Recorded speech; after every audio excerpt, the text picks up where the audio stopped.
Welcome to everyone. Good morning, good afternoon, good evening, depending on where you are. Welcome to our next roundtable and our next great session from our conference. And today, what we are going to present is actually we are going to have this great conversation, the panel discussion with our top management. The topic that we're going to discuss would be tied to business analysis consulting and product management trends. We've got some great people over here that are going to introduce themselves in a second. But first, let us start with the moderators team. So together with our top managers, with you, going to be two moderators today. It's myself, Irina Miranes, and Roman. Yeah, hi guys, welcome. It's nice to see you here today. Hopefully it's going to be a very interesting roundtable for us today. Again, we are going to be talking about the strategy and the trends, which is always interesting and very important for everyone's career. And yeah, let's start with a couple of rules which we would like to highlight today while we are starting. So I'm sure you are familiar with the roundtable format, so probably you know how to handle it. But just in case you didn't know, we're going to share with you a couple of rules how it's gonna go. So first, we're gonna start with a couple of questions which we already have for our audience, and then we have a chance actually to ask questions from you on the specified topic. So basically, which is insights into business analysis, consulting, and product management trends. So then you also have a chance to vote for those questions which are being asked. So the most top voted questions will be then addressed to our guests today. So, and in this way, we're gonna go through your questions and cover the most interesting of them. And as always, for those questions which won't be able to answer today, we're gonna add them to the discussion chat, and you'll be able to find those answers in that chat. And now let's proceed with the introduction of our guests today. And please welcome Eli Feldman. Hello, everyone. Thanks for joining. Eli Feldman, CTO for EPAM, responsible for core engineering advanced technology capabilities, as well as technology consulting within EPAM Continuum. In addition to that, responsible for competency centers and architecture discipline, a number of other initiatives based in the USA with EPAM for 10 years approximately, joined through acquisition, and really enjoying it here. And thank you, Ali. And now welcome Jitin Agarwal. Hi, good morning, everyone. Good evening, good afternoon. It's nice to be here. Thank you for joining us. My name is Jit Agarwal. I run enterprise products at EPAM and have been part of and leader of many serial entrepreneurial relationships and products over the years, starting with Microsoft all the way to a startup most recently. So it's great to be a part of EPAM and driving products at the company. Thank you, Jit. And now Jonathan Story, welcome. Hi, everyone. My name's John Story. So I lead the business analysis and product management competency for EPAM in Western Europe. Been at EPAM 4 years now, after more than 20 years in other client-facing roles across business analysis. Worked a variety of domains across automotive, e-commerce, telecoms, etc. The last 4 years, really focused on growing that business analysis competency and helping the guys create product management in EPAM. It's really exciting times. Thank you. Thank you. Thank you so much, Jonathan. And our special guest also, Chris Michaud. Welcome, Chris. Thank you. It's great to speak with everyone today. Appreciate the invitation to join. So Chris Michaud, and I head up innovation and design consulting within EPAM Continuum. So the title here is actually a little misleading. I'm part of EPAM Continuum, heading up the innovation and design component of that offering. What does that mean? Because innovation and design are kind of big, broad words. The easiest way I can try to describe it is the team that I'm part of and that I lead. We're focused on helping our clients figure out what new experiences people want, what kind of experiences will make their lives better, and then designing the products, the operating model, and the business model to be able to bring those products out into the market. So that's really what we do. The team joined EPAM about 2 years ago through acquisition when Continuum Innovation was acquired. And we're really proud to be part of EPAM. The reason we wanted to join EPAM is it's one thing to dream about what the future should be. It's a completely different thing to actually build it. And now that we're part of this team at EPAM, we're really proud of the additional work we can do with our clients. Thank you so much, Chris, for sharing. So, colleagues, and now it's a Q&A time, and we'll start with some questions we already have. And meanwhile, you can think about your questions and publish them in our chat, and then we'll ask to our experts today. So, Irina, back to you. Thank you, Roma. So as it was already mentioned, we actually have a set of prepared questions over here. So our dear guests, you all are coming from different backgrounds, from different competencies and disciplines: business analysis, product management, consulting, and technology.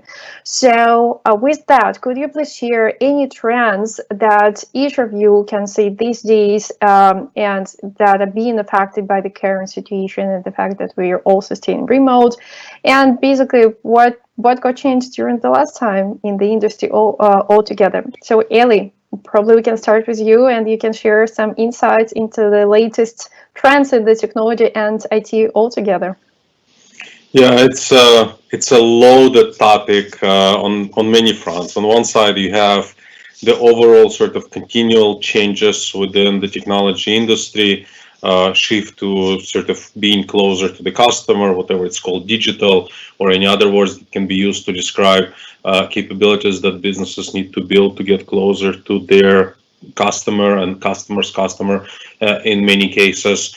Anything that underpins that, from data capabilities, advanced data capabilities, to sort of machine learning type capabilities and data, to data sciences, through exposure of capabilities, through APIs and whatever not, to the customers in a more programmatic way, and many others. And obviously, from delivery methodology, technology delivery methodology perspective, the changes are also vast. Anything that is done to essentially bring software features or hardware features, in some cases even, to customers in relatively as close, at least, as possible to real time, is also making significant changes within the technology industry.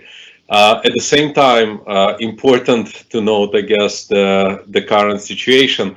And in fact, the current situation only exacerbates the challenges and the need for all of these capabilities front and center. Simply, I mean, we all realize, right? I mean, especially when economies go on lockdown and stuff like that, the only way for businesses to approach their customer in any way, sell them anything, give them anything, give them any information, or in any way, in a sense, make their life easier in this situation is anything that has to do with their digital capabilities. And we all very much aware that besides maybe the digital natives, most other companies are struggle with that quite a bit. So the question becomes how to make it real today for these customers, how to make it real, help them make it real for their customers, making these digital capabilities. So like anything from mobile apps, in a sense, to websites, to complicated sort of user journeys that enable them to all of a sudden shift from in-store purchasing to online purchasing. And taking into account, obviously, the vulnerable populations that are actually the hardest to get into that mode of operandi, in a sense, where they don't really feel comfortable with technology altogether. So all of this is at front and center. And obviously, it's not just the consumer side. The enterprise side is very much there as well. Very similar use cases where companies are not able anymore to, let's say, showcase their capabilities, B2B capabilities, like conferences, like things that we're doing now, that cannot be held in person. So any of the show and tell need to be made online, etc. And on top of that, there are quite a few business challenges exist today that also can be solved with technology, or at least with appropriate data capabilities to make these challenges less impacting to the business. Think about supply chain. We all know, I mean, we all hear, read, whatever that is, of the challenges within supply chain. How does that convert into a technology capabilities that could enable it to be more effective, putting the right things in the right place to be air, like whatever, moved over air or sea or whatever that is into the right place. It's all a valid technology challenge on its own. Plus, we should not forget about the fact that everyone is remote. And remote capability, remote working also brings its own technology challenges. Many of them are actually just best practices, or I would say modern practices on how software delivery is done, or product development is done, or product management is done, if applicable to this audience as well. But at the same time, we all know how far away many of the organizations are from truly effective, efficient, productive remote working, how many tools are missing to enable that, how much technology can be put in place to improve that over time. So this is another massive area of change that will be impacting us for the next 24, 36 months at the very least. And if we hear correctly from many of the companies out there, significant portions of their workforce will continue to be remote for forever, pretty much at this point. So another major area of focus for all of us. So now when we are all seeing remote, let's talk about how it's possible to work on the product side, and how is it possible to launch new products and develop ones that are great in this remote era. So Jason, probably you can provide some insights on that. Sure, absolutely. I think that there's a lot of changes that we all know, and Ellie has very articulately identified and outlined some of those changes. We have a blog series at EPAM talking about remote by design and how we're helping our customers navigate this shift. And that is exactly what's happened in the market. There's been a pivot. If you look at, just for example, Zoom, a company that went public last April, is now actually worth more than the 7 largest airlines in the world combined. Not individually combined. And so what that means is that there's a valuation on this remote model and this remote work. And if you take the hypothesis, which I think is actually accurate, that the large number of companies are going to have a significant portion of their workforce be remote, then when you're thinking about products and you're thinking about what you're going to build products, how you're going to launch products, how you're going to succeed with products, there's almost a new paradigm, right? It's remote first. If you remember, some time back, it was mobile first, and then it was cloud first. And I think now the new paradigm has shifted and it's going to be remote first. How does your product work and operate in that remote environment? What does that mean in terms of customers, customer service, customer support? What are you going to have in terms of material to be able to go to market successfully? How are you going to talk to either your B2B or your B2C or your B2B2C customers so that you're able to really succeed in the marketplace with your platforms and your technologies? These are all questions that product managers will have to really understand and analyze, and they vary. The answers vary based on the industry that you're targeting, based on the geography that you're operating in, based on your product and the value proposition that you're offering, and then your target customer. Who are you looking to sell your product into, and what will be the value proposition for them? But I think if you don't have a remote first perspective on how you're thinking about your products in this day and age, then you're really going to miss out. And we've seen this also with regards to VC investment and funding, where a substantial portion of the VC dollars are going towards remote first organizations and products that are in the marketplace designed to really address the need and the value of what customers need. If you also look at some of the more successful products during this time, not just Zoom, but a lot of the grocery delivery services, at least in the States, like Instacart, Those have been substantial, not only revenue generators, but also job generators, job creation. Many people dislocated from employment during lockdown are now finding employment with these kinds of products and services and gig economy type work. Same true for Uber. A lot of drivers who used to drive now are driving for Uber Eats instead of Uber itself, since travel has gone down. So this remote first paradigm as an approach to go to market, as approach to product management, as approach to how you think about your customers is going to be a critical component for people to consider. Back to you, Arvina. Thank you, Jason. Thank you for the great insights. Yeah, so mobile first and now remote first. That's a great way to position that. So now, Jonathan, probably you can provide some insights. How is it possible to be a business analyst, and how is it possible to be a successful one? We tend to see business analysts being remote, no matter what, from our clients, but now we are remote from the team as well. Does it change anything? Yeah, I think it changes a huge amount. It's I think the impacts are what we're seeing, I guess, is a need for new capabilities effectively. I mean, the view of the business analyst providing, value, shift towards product management, delivering value. I think the new capabilities we're looking for is the team is remote. I think it's around orchestration. So, how to engage both the client and the team remotely, how to bring them together. I think that's the key thing. Also, I think as a BA, creating that first impact when you land on a project, creating those relationships.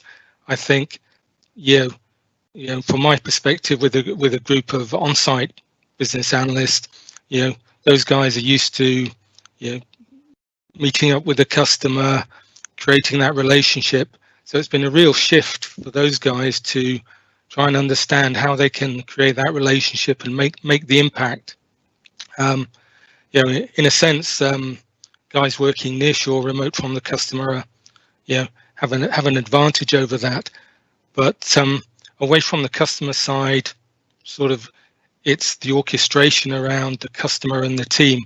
And I think, as we move forward, those skills will become more and more vital. I think it's too early to say, I guess, how successful we're going to be with that, but it's a learning process. Thank you, Jonathan. And Chris, from the consultant perspective, our consultants tend to be the on-site guys at any single point of time, getting all these insights into the customers and clients. How is it these days, and was it changed? It's really challenging.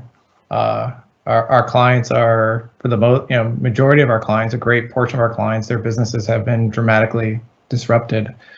So I'm sure that doesn't come as news to anybody on this call, but I just want to explain the reality. We have some travel clients who have seen 80% drops in revenue. It's hard to run a business when 80% of your revenue disappears. We have retail clients and restaurant clients who are running in similar spots. So on the client side, it's quite challenging. And when we're in these moments, one of the things that we do with our clients is we think, beyond just the crisis itself that's causing this disruption in the marketplace, what are some of the underlying changes that are happening right now? And one of the lenses that we look at when we do this work with our clients is we call it behavior change. So how are consumers' behaviors changing? And behavior change is typically something that happens rather slowly. For the most part, people are a bit slow to adopt new technologies, to adopt new products, to adopt new experiences. If you've seen the adoption cycle, there's the curve, and then the bell, and then you get the masses. So that's a known reality. Moments of crisis accelerate new types of behaviors, and they drive a very aggressive adoption rate to them. And frankly, the world's never seen anything quite like this in terms of a shift in behaviors and being forced to adopt new behaviors. So prior to COVID, we all spent a lot of our lives in what we call social connected living. So in real life, working, living, eating, playing. That's where we spent majority of our time. And we spent a good portion of our time digitally connected. And we spent a small portion of our time isolated, alone. Well, today, the options for in real life have been taken away from us. So what we've seen is a ballooning in the amount of time consumers are spending, excuse me, consumers are spending online and what they're looking to try to accomplish in a digitally connected world. And we're also seeing an increase in isolation. And there's some unique behavior challenges associated with those too. What this all means is right now there's this massive spike in demand to be able to navigate more of your life online. We're buying groceries more online than we ever have before. We're accessing remote healthcare online more than we ever have before, connected care. Prior to COVID, connected care in the United States was below 1% of your typical your outpatient visits were done through remote care. Today, they're running about 30, 35%, depending on what region of the world you're looking at. Massive shifts in behaviors. So what it means for the world is we were at the start of the connected industrial revolution, and it's just been massively accelerated. And yes, this pandemic will pass. And when it does, we will go back to enjoying more of that social in real life living, but it won't be as big a part of our life as it used to be. We will spend more of our lives digitally connected. We'll spend more of our lives working remotely. We'll spend more of our lives shopping, being entertained, all online.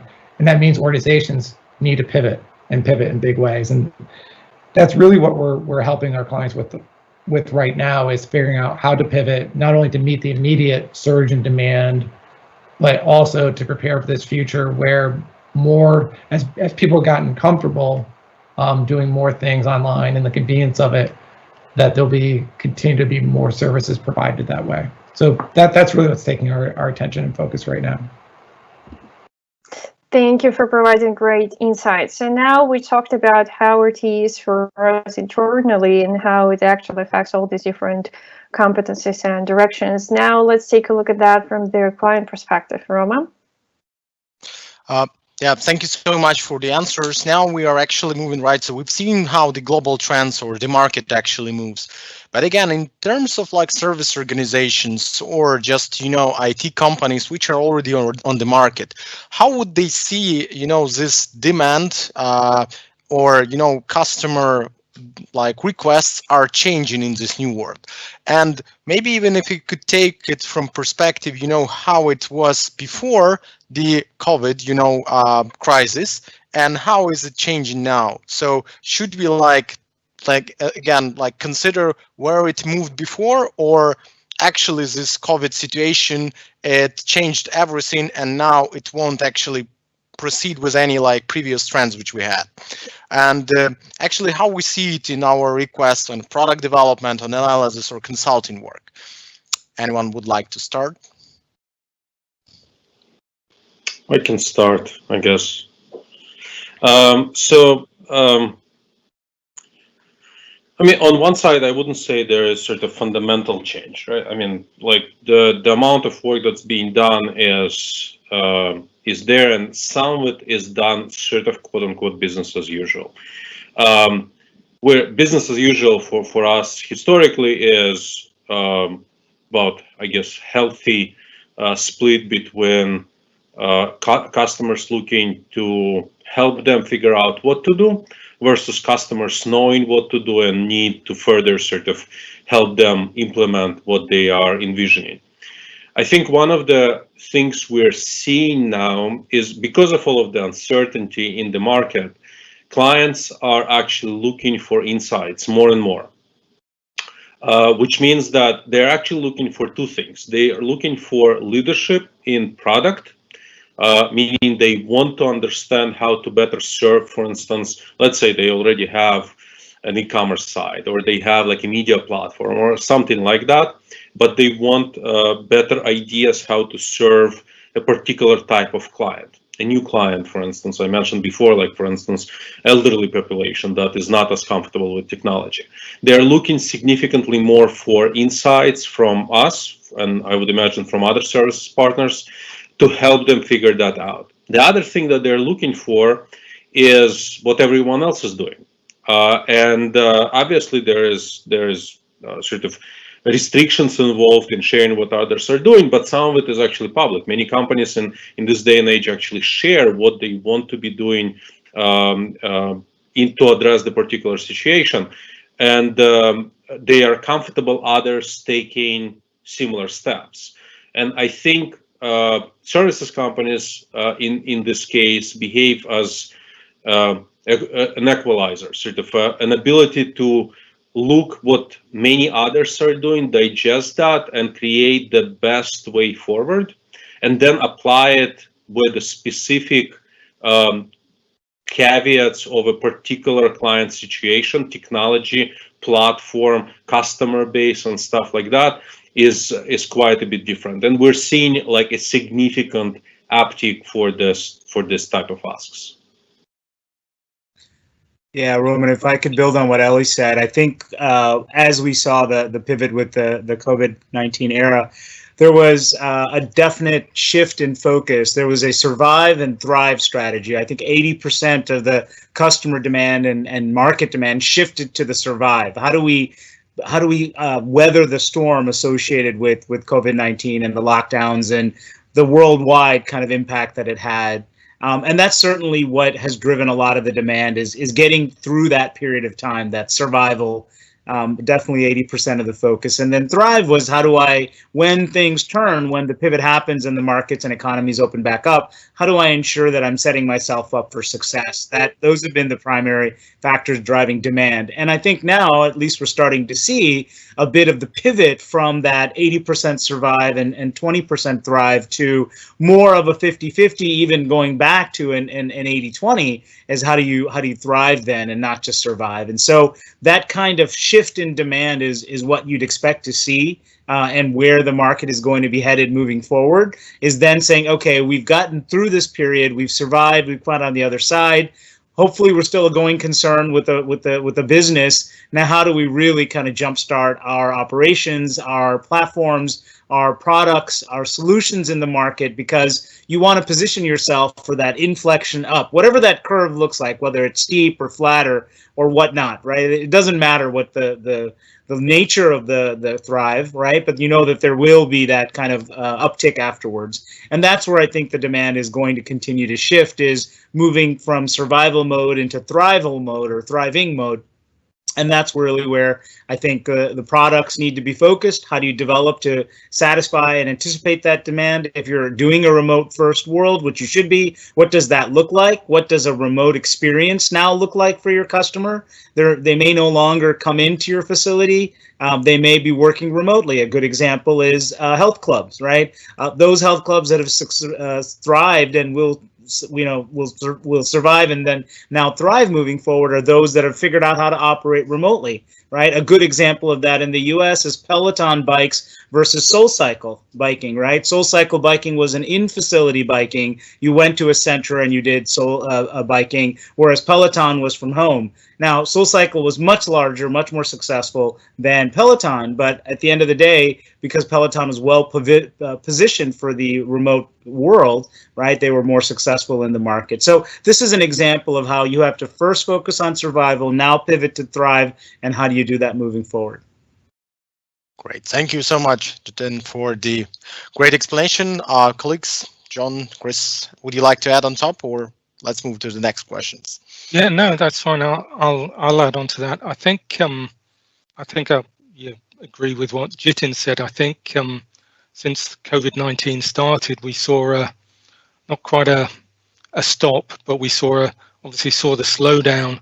And after a couple of weeks, when the thrive started to kick in, those organizations that were not impacted but benefited in some way from COVID-19, the telecoms companies, etc., they really started to kick in, and the demand that we've seen from those guys has really increased. We put a number of BAs working on a digital transformation for one of the telcos, and it's that kind of illustration of some companies have really taken the opportunity that the disruption around COVID has taken. That was my ad. Thank you. So let us move on with the questions from the chat. We actually started getting some questions from the audience, and that is great. Let us just remind you that you do have an opportunity to put your questions in the chat area and also vote for those which are already there. So as of right now, we've got a question that is probably mostly tied to EPAM as a company, but still looks like the quite popular one. As a company, how do we handle clients in industries that are most affected by COVID, like the travel industry, for example? Do you see opportunities to specifically help these clients in their current situation? So anyone would like to take this first?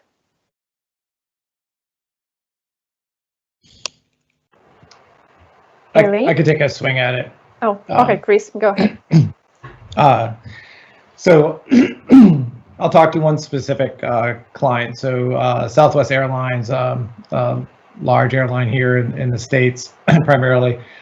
I mentioned disruption to their business, and for those industries, they're very capital intense industries. So their assets are planes that cost billions of dollars, and it's hard to pivot when you have that much capital tied up.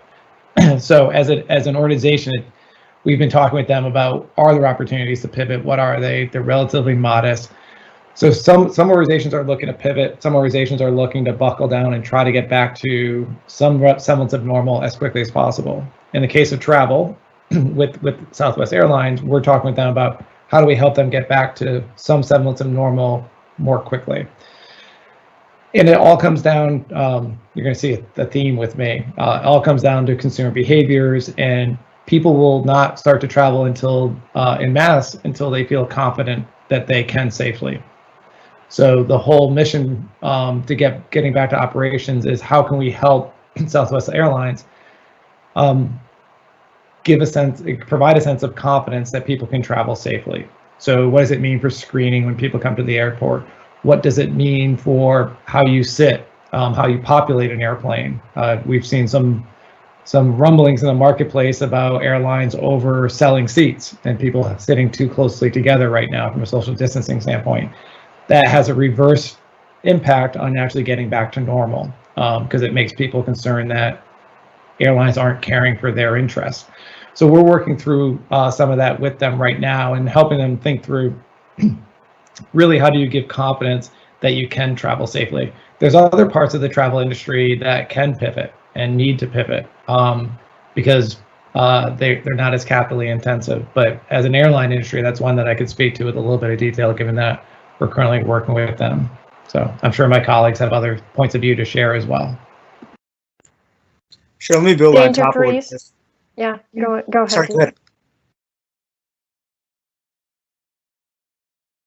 Okay, so I think Chris is absolutely right. And if you look at some of the challenges the airlines are facing, you can break it down into a couple of different key areas, right?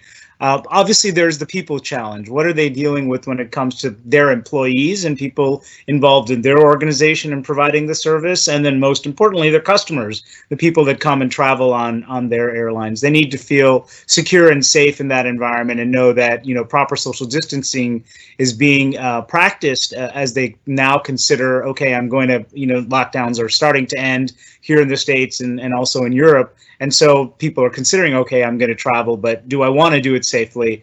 And do I want to do it? And if I do, I want to make sure I do it safely. So they definitely have to think about their people component and what does that mean. And then the second aspect Chris talked about is their platforms. And that's whether you're talking about their planes or whether you're talking about their kiosks when you check in. How many people are really going to want to touch those self-service kiosks? Given the ability for potential issues and or infection. So there's going to be process changes or platform changes that they'll need to think about how they go about their business as an airline.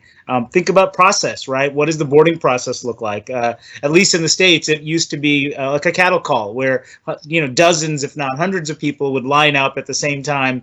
And then everybody would go into the plane at the same time. So what we're hearing is that airlines are actually going to do reverse seating, which are going to start from the back of the plane, not at the front of the plane. So first class and business class may not be the first seated on the plane. Instead, they'd be the last seated, so as to minimize the interaction between people who are boarding the plane and the process that they utilize to run that. And last but not least, airlines have to think about what are their partners and who are they working with in their ecosystem, because they don't stand alone. They're working with a larger travel and hospitality industry. And what does that mean in terms of how they're succeeding? This has been an existential crisis for a lot of these airlines. And we've already seen several that have gone under or have been taken over by their governments. And so it's definitely going to be one where, as Chris said, they think hard about how they're going to succeed with these large capital investments and their difficulty in pivoting, and yet the need for them to do so in order to ensure their survival and success. And I'll just add and potentially actually address some of the other questions as well. Chris mentioned in his first answer, and I want to actually hone on that a little bit. Chris mentioned that some of the businesses seeing 85% reduction in their business in current situation, some seeing even more. Just think about that. You have a business, a thriving hospitality business, airline business, retail, like clothing retail, for instance, and all of a sudden 85% of your business disappears. So in that category, you have two types of companies.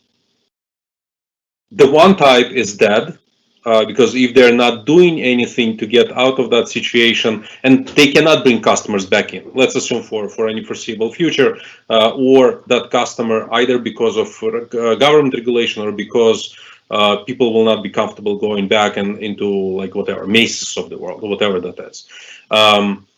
So what do? They can choose not to do anything, which is extremely unlikely because then they're dead. As simple as that. None of these businesses with the capital investments that they have can survive 18 months without bringing any business whatsoever. It's just impossible. So on the other side, they can do something, and they can do something that things that we mentioned before, going digital or changing their pivot. So like Jitin and Chris mentioned airline industry. All of a sudden you don't have passengers, you have planes. And you also happen to have, by the way, a lot of stuff that needs to be moved around the world, like medical equipment, whatever else. Can you repurpose? Can you actually change your systems to change from customer acquisition to haulage, to like stuff that you can move with the planes instead of moving people? So all of this is in play, and the customers who will be willing to change and who we will be able, like the ones that are asking us at least, to enable them to make that change as rapidly as possible, and not necessarily perfect. In many of these cases, it will be a lot of trial and error. Hopefully not with airlines, but in many of the other businesses, it is trial and error. It's figuring out how do you bring out this minimum viable capability that you can specifically target to solve very specific challenges very short term, talking about weeks, not even months. And like, again, you're talking about companies that have usually taken a decade to change their business model in any meaningful shape. But they will need, or they are, I mean, we're seeing that among our customers as well, moving and shaping and reshaping their go-to-market within weeks, putting out very rapid prototypes and then MVPs into enabling that. And obviously that requires, like everything that Chris was talking about and what you guys are doing, in a sense, understanding the requirements, understanding that minimum scope that can be brought to the market, understanding how it can be released very quickly, and then how can you actually get people to subscribe to that, to first test, and then bring it forward. Okay, thank you so much, Eli. So again, that's pretty, I guess, a definitive answer for the question. And we also have a request from the audience, basically to move again a little bit deeper, right, into the specific skills or specific areas. And the next question, again, the most voted one is, how do you see the future of business analysis and business analysts? So again, in terms of like general trends and in terms of course, this COVID situation. I'll go first if you don't mind. Very quick story actually. So we have been, as we were walking into the situation, we had a number of ongoing, obviously, opportunities where we needed to start with like discovery sessions and stuff like that. And all of a sudden we needed to pivot. Like typically like consulting engagements or like the initial BA discoveries are all in person. You travel to the customer, you sit there for a couple of weeks, you figure out what needs to be done. At least for the first couple of sprints, you start developing the epics, the stories and stuff like that, and you go from there. And then you can go back, maybe already establish the relationship with the customer. You can start working remotely, occasionally coming back on site with the customer. Hopefully you have a product manager that is like close or like working in close working relationship and stuff like that. That all changed overnight. I mean, like literally overnight, like everything is remote. No one is traveling anywhere and stuff like that. So we started working on like Ira knows and Roman knows as well, in a couple of customers on event storming type activities that are remote. So domain-driven design, but that is remote, where like all of this coordination is essentially happening with the remote teams. Everyone is remote, so you need like quite different type of skills to be able to coordinate all of these people that are sitting on video or sometimes even not, and sort of participating or not. You don't really know, so you need to have all of the skills to be able to manage this distributed, diverse crowd of customers and sort of our own people in a sense, to get to some results rather quickly. Okay, thank you, Ali. So colleagues, anyone would like to add on top? Maybe John? Yeah, I'll add on top. I guess, I mean, the future of the BAs, I think, you know, in general, we were seeing before COVID, the lines around the role were being blurred. You know, okay, we had to move towards product management. You know, the shift to new technologies. So I think expectations of business analysts were just being increased generally, and yeah, that's not such a bad thing. I think you know, as we move on, you know, the way we work, you know, we're required to add more and more value. So I think organizationally as well,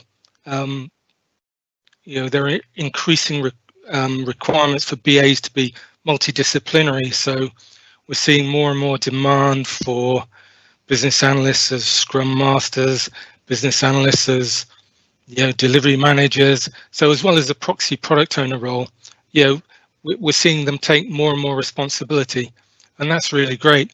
As regards COVID, I think, as Ellie mentioned, the focus on, you know, the orchestration, the remote working, and how we work as a team really does sort of increase the reliance on the softer skills. I think as far as clients go, we're seeing, you know, the BAs really take a real focus on, you know, as I said before, making that impact. So how do you make the impact? How do you create that relationship when you're remote on camera? Great, thank you, John. Yeah, that's actually something we are all seeing, and yeah, hopefully we are capable enough, you know, to adapt ourselves. Again, all business analysts needs to think now in this new paradigm of remote first. So let us switch to a little bit different responsibilities over here and talk a little bit more about the market research and those activities that we tend to be conducted by product managers to the most part. So our next question: what is it like doing market research, user research these days? Has the remote environment anyhow affected the ideation phase of the development of EPAM's products? And as long as the question itself is talking about EPAM products, Jitin, probably you can start on that, and then Chris can add a little bit. Sure, absolutely. I think absolutely it has changed the way we think about our products, the way we operate, how we get research to understand what aspects of our products are successful.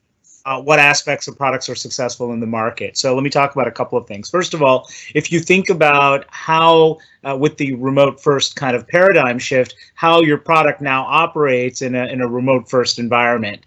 You might have thought about, as Ellie had pointed out, going on site for an installation or deployment with the customer, doing some training with the customer and train the trainer type models, doing sessions with those clients as you think about how your technology can be adopted and deployed, how your products can be put to market. Those things all have to change now. You're not in a position of being able to go out and do those kinds of developments, those kinds of interactions, those kinds of ability to take the product to market that way. So that means that you have to think about the research and what that implies for your product. Oftentimes, the best product research that you have would be with that customer interaction. When you're there talking to the customer, you hear about what aspects of your products are more successful, more appealing, more interesting, and then subsequently you feed that knowledge, that research back into your product development cycle to say, hey, this is the thing that customers are really looking for, and this is what we need to continue to develop moving forward. So that product research that comes from that one-to-one interaction with the customer, whether it's interacting with those existing or new customers, that now needs to change. You have to think about how you do that. Jonathan mentioned about how you're orchestrating those kinds of things now as an online or remote capability and what that means. The second thing to think about is primary market research, right? We used to do focus groups and have conversations with target customers to better understand what kinds of features and functions they're interested in. Again, in this day and age, you're not able to do that, and you may not be able to do that for an extended period of time. As Ellie pointed out, some companies are permanently moving to a remote kind of environment, and if that happens, then you could go to their offices, but there'd be nobody there.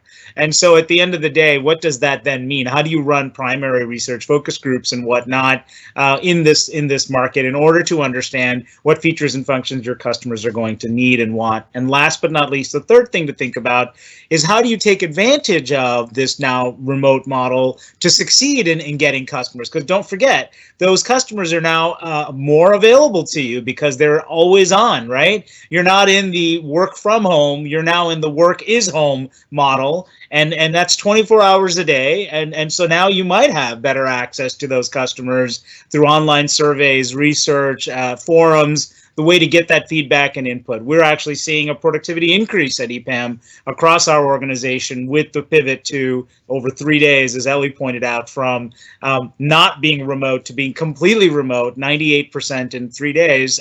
So that means that there's a substantial access now for that research. So how can you and your organization kind of take advantage of this new availability of resources that you might previously not been able to get in to see? So how can you drive your research with that? Those are the three things I'd add on that front. Chris?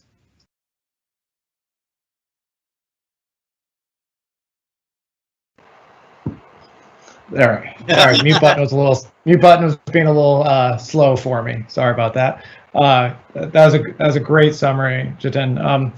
So I'll talk a little bit more about some of the user research that we do within the innovation consulting practice. So a lot of it has historically come through what's called ethnographic techniques. So we look to deeply understand what people are doing today, why they do it, and where there are problems that are worth solving. That research, traditionally, it literally meant going and spending a couple hours in somebody's home and talking with them about their healthcare experience, talking with them about what it was like to be dealing with cancer, as an example, or spending a couple hours with somebody going out to eat with their full family and talking about why they do it, what they enjoy about it, identifying where the problems are. We would do that with people at home, going out, living life in normal circumstances, or at work, depending on the client challenge that we were dealing with. So on some level, you look at that and you're like, well, Chris, you can't do that anymore. Not an option. And it's true, and yet it's not true. So we've pivoted pretty hard ourselves in using different tools to be able to still do ethnographic research.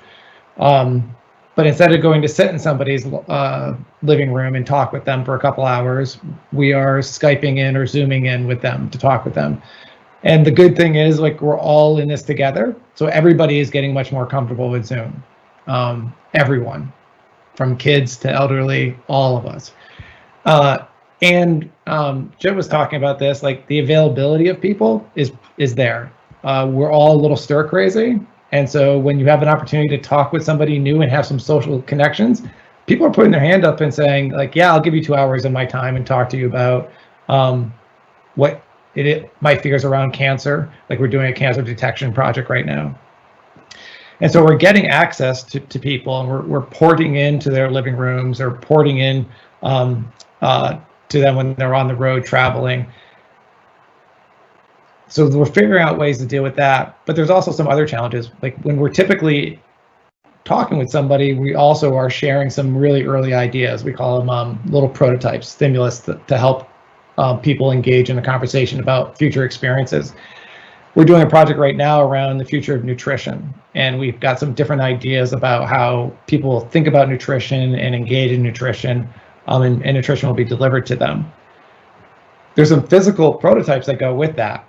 So we, in order to get around the realities, like, we can't travel to people's homes and show them anymore. So now we literally have hired Ubers to transport around these physical prototypes, and they deliver at people's home, they unbox them, they take them out, and we talk about the devices. When they're done, we ask them on camera to please wipe them down, put them back in the box, and then the Uber takes them to the next interview. Like, there's creative ways that we're getting around this to help figure this out. I'll share one other example. So I share these just because at the end of the day, we've always seen research and getting to insights as a creative challenge. And today's reality is just a really big creative challenge. So we're working with a retailer who's trying to think, the reality is their retail store, big box retail store, is now a distribution center. It's not really a retail store anymore, because majority of what they're selling is getting picked and shipped. It's getting picked and brought to the curb. Like, and their stores are not set up for picking and shipping. So they've asked us to say, can you take a fresh look and help us rethink our layout of our stores to optimize our ability to use it as a distribution center while still keeping it open as a store? It's a really interesting challenge.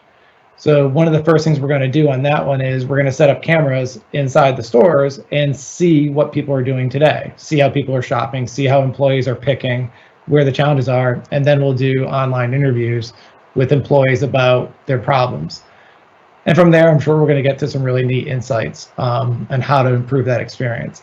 So it's definitely a lot different than how we would normally have done this. If in the past we would have jumped on an airplane and gone and hung out in the store for a week. Now we're doing it remotely with cameras and Zoom and a lot of coffee, trying to keep us all awake and attuned. And cameras on. That's one thing that's really, really important in all of this. Cameras on still really, really matters. So those are some of the things that we're doing. So coffee and camera, this is the lifesaver these days.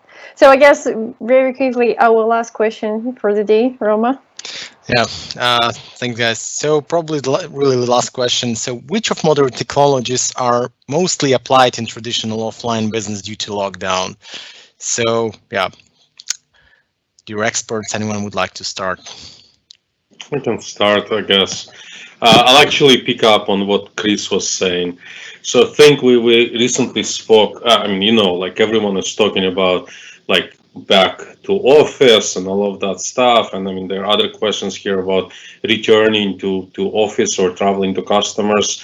I guess at this point, safety first, but at some point we will need to get to some semblance of normal, meaning returning to office, going to stores and all of that stuff. So there is a lot of work that's being done to actually address that. Sort of another aspect of pivot in a sense in that regard, which spoke about with security company recently. Up until this point, their primary focus was sort of face recognition in a sense, ML for security purposes, ML-based face recognition for security purposes, so computer vision in a sense. When all of this started, they thought how to quickly pivot because, I mean, no one sort of needs face recognition if no one actually comes to the offices, but you need people get to the offices. So how do you ensure that that actually happens safely? So essentially what they did is they switched from regular cameras to infrared cameras.